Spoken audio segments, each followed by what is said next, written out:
First of all, let's start off with why the big push into Asia? Why this visit? Why are you here? Asia is very important to us as a financial services jurisdiction. We value that. We've been associated with Asia for about 30 years, since the BVI Business Company Act was formed in BVI. During that time, BVI has facilitated the FDI, significant FDI in the Asia region.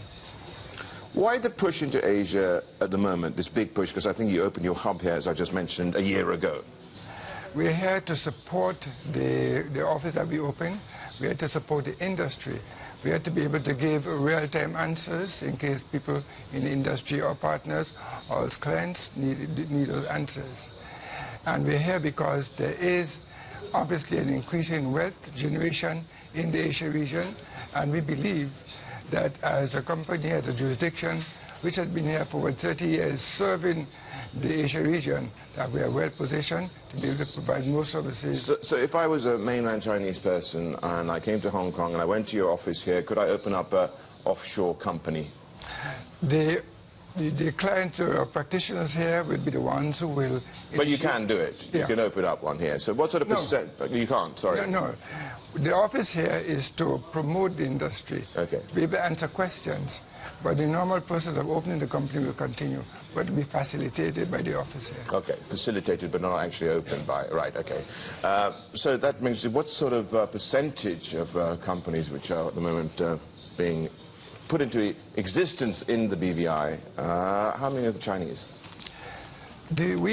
According to the 2020 report, we are called one of in fact, the most important financial services jurisdiction in the world.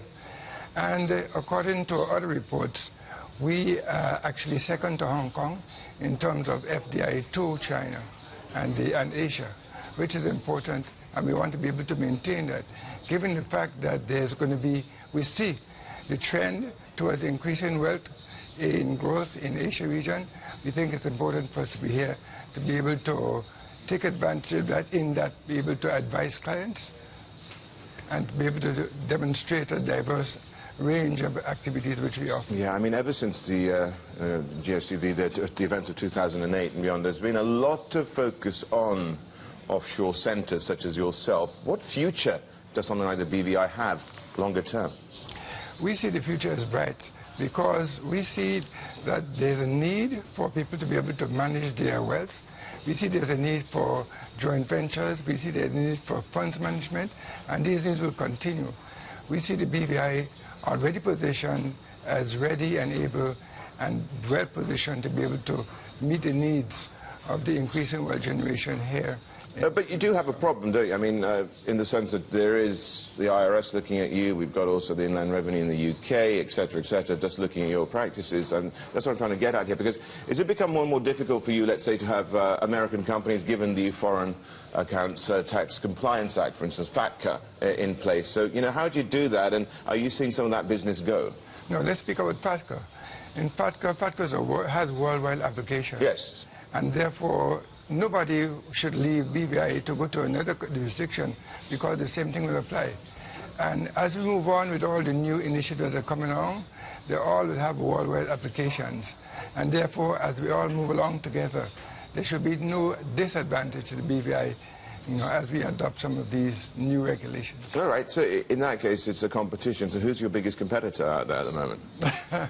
I mean, you're here in Hong Kong. Hong Kong is responsible for a lot of onward investment, correct? Yes, but we are good partners with Hong Kong and with the other jurisdictions. We see ourselves as being one of the leaders jurisdictions in financial services, and we measure that against ourselves, and we aim to continue to grow, to be able to provide the services that we are so able to provide in the Asia region.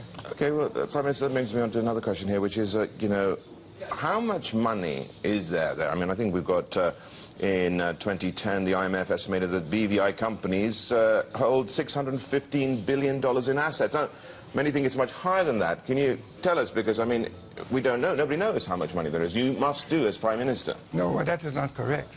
The reality is what BVI does is facilitate the flow of monies. That it facilitates FDI. Well, you must be aware of the trade flows then and the money flowing in and out. Yeah. you know, I can give you rough figures, but I can't give you precise figures. But there's no money in BVI. We facilitate the flows of money. Okay, so give us an idea roughly then of how much. Maybe, I don't know, maybe 6. I really can't give you a figure. Okay. Right? I'd be hard-pressed to do that without being, and try to be accurate. But what I can say is that we do facilitate the flows of money. And we also see that there's an increased FDI from China, outward FDI, which would be really in a position to be able to facilitate even more. And we also see that there's an increased wealth, as I mentioned before, developing in Asia, which, with our structures, which is familiar to the Asia region, having been here for 30 years, we can facilitate it more. Okay. Would you be part of the whole internationalization of the RMB, for instance? In terms of settlement, whatever, in BVI? Maybe not, but let's just move to, well, you know, you talked a little bit about the trends you see in this part of the world. Give us another further flavor of the financial and other trends that you notice. Well, we see that, for example, in China, that there will be, it is said that in about 2 years' time, outflows, FDI outflows, will equal and perhaps surpass inflows, right? And we see that this will continue to grow, the outflows will continue to grow. We see BVI as being well positioned to be able to facilitate those outflows because of the services we provide, joint ventures, funds, asset management, and those that we can help to facilitate those outflows from China.